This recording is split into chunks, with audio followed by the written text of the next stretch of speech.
پروسه طراحی مجموعه کیاس اینطوری پیش رفت که من از بین فرم‌های مختلف و اتودهای زیادی که زده بودم با چند تا از فرم‌ها ارتباط بهتری برقرار کردم. دوباره توی ساخت یه سری از کارها حذف شدن و نهایتاً ما به یه سری مجموعه کار رسیدیم و برای اسمشون هم از منطقه‌های مختلف جنوب استفاده کردم، مثل لاوان، جزیره، خلیج. این شد مجموعه کیاس که خیلی هم مجموعه عزیزیه و اولین مجموعه از کار منه.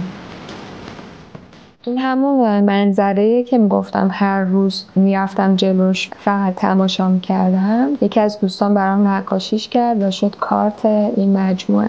اسم این گوشوارم لاوانه، با مروارید ترکیبش کردم، یه ترکیب لنگه و لنگه‌ای داره.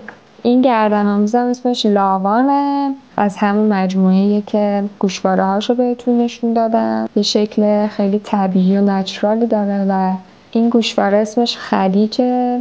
سعی کردم بافتش نزدیک باشه به بافت طبیعت جزیره و حالا استفاده از مرواریدم که اون حس دریا رو منتقل میکنه.